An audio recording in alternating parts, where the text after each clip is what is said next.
वेदवाणी, जहां शब्द नहीं शक्तियां बोलती हैं, जहां उपाय बदलते हैं भाग्य। अगर मनुष्य को सच में समझना हो तो उसे बाहर नहीं, अपने भीतर झांकना पड़ेगा।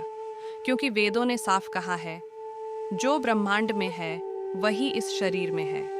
लेकिन विडंबना देखिए, मनुष्य पूरी जिंदगी बाहर की दुनिया को जीतने में लगा रहता है और अपने ही भीतर छुपी उस शक्ति को कभी छू तक नहीं पाता, जो उसे साधारण से असाधारण बना सकती थी।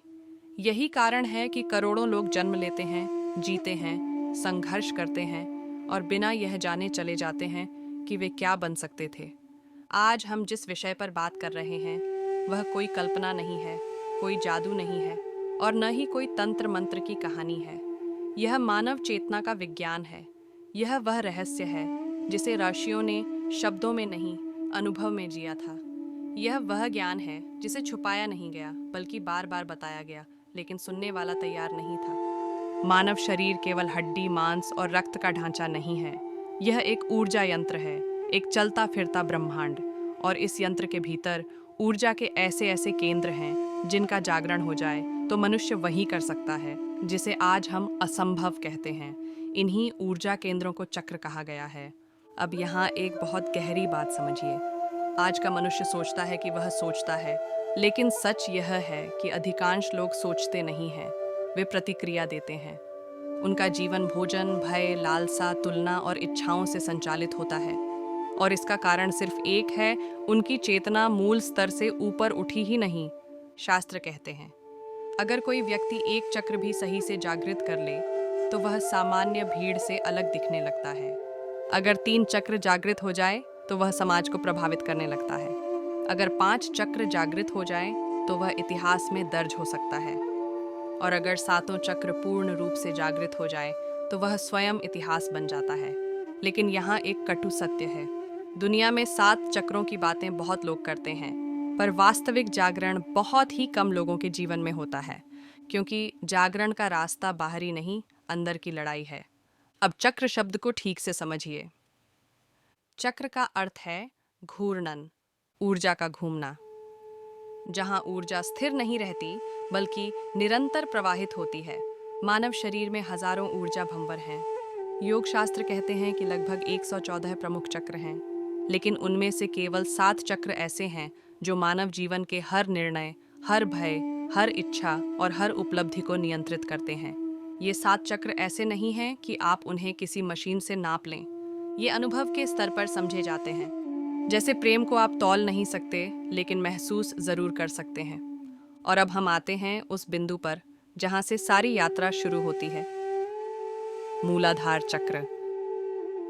मूलाधार चक्र को ही आधार कहा गया है, क्योंकि अगर नींव ही कमजोर हो तो ऊपर कुछ भी टिक नहीं सकता।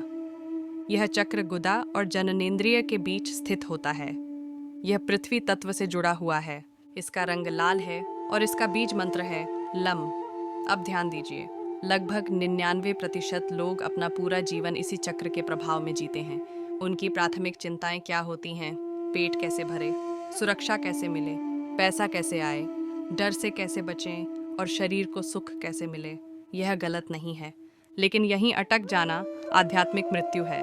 जब मनुष्य की चेतना मूलाधार में अटकी रहती है तो वह भीतर से हमेशा असुरक्षित रहता है। उसे लगातार भविष्य का डर सताता है। वह जरा सी अस्थिरता में टूट जाता है और इसी कारण वह दूसरों पर निर्भर रहने लगता है।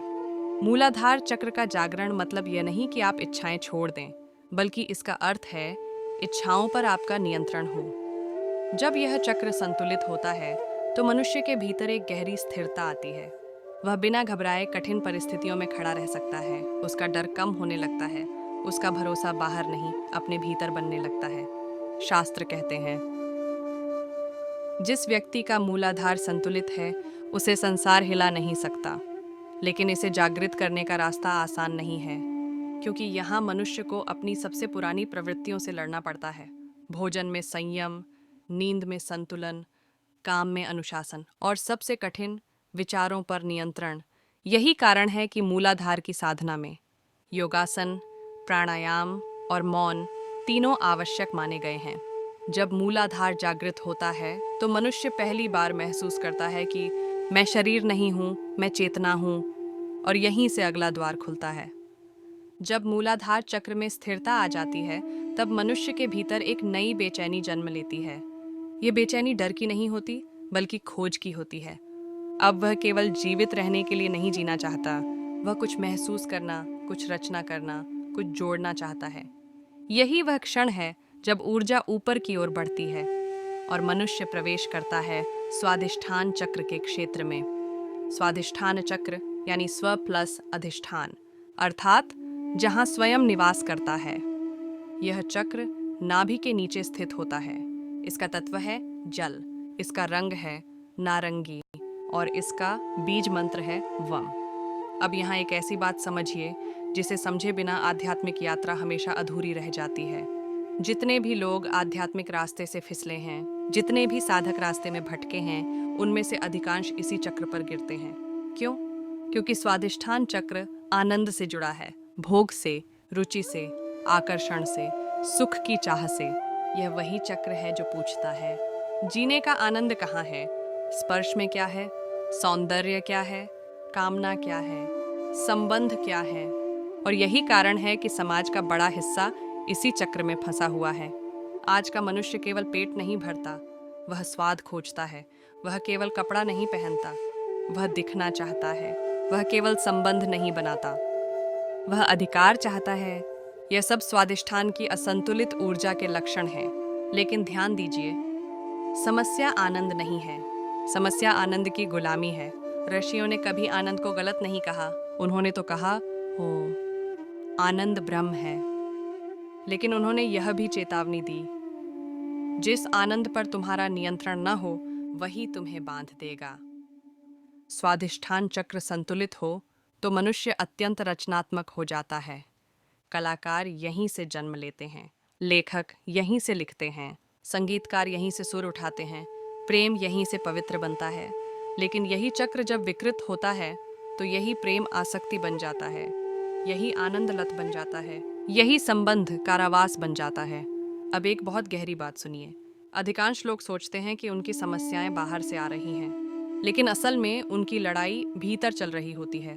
कामेच्छा, असंतोष, तुलना, ईर्ष्या, अधूरापन, ये सब स्वादिष्ठान चक्र की असंतुलन की आवाजें हैं। जब यह चक्र असंतुलित होता है तो व्यक्ति कभी संतुष्ट नहीं होता।